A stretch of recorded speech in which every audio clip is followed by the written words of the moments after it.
The Republicans and Democrats are two different manifestations of the same party. The recent decision to either subject the flying public to a full body scan or a very thorough pat-down search is just another example of unnecessary attacks on our freedoms. During the Bush administration, there were warrantless searches of people's electronic communications. For most people, such as myself, the punishment for intercepting those communications would be that either you would have to listen to them or read them. When challenged about this, the Bush administration said these searches were necessary to fight terrorism. No one is opposed to preventing terrorist attacks. The aspect of the freedom-loving people should be opposed to is the warrantless searches. Our Constitution makes it necessary that such searches should only be done with the consent of a neutral magistrate. The point of this is that if the government can, on a whim, start searching you, eventually the searches themselves would be very damaging to you. I generally do not fly. I do not have training in, or the last time I flew was in a plane was prior to 9/11. I'm not a terrorist. I do not have any training in terrorism. I am aware that the guy who smuggled explosive in his underwear had enough to blow a hole in the plane, which would have caused the plane to crash. With regards to the effectiveness of these search procedures, one has to wonder why they are being implemented.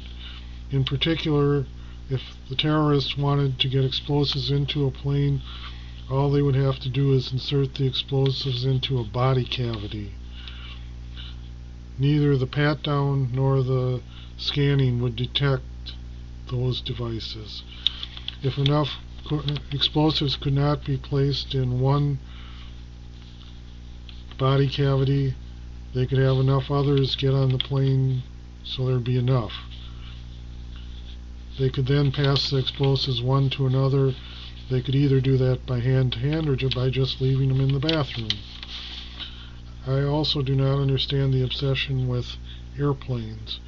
If you look at the damage Nidal Hasan was able to do with handguns on an army base, just think of what a couple of guys could do with AK-47s at a pro football game or a shopping mall on Black Friday or a college football game or a college bowl game.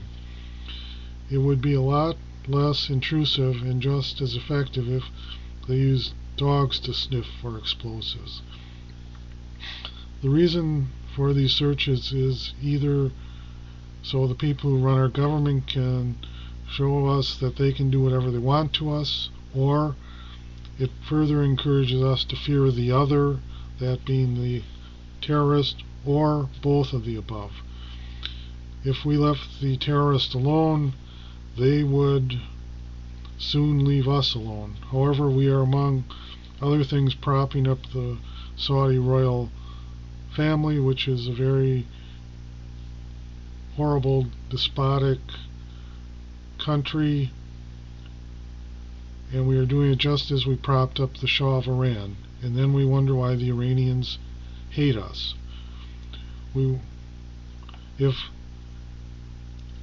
the people in the Middle East, for example, were to win Pakistan, they would be so busy just trying to run it that they would not have time to get into trouble with regards to mischief with regards to us.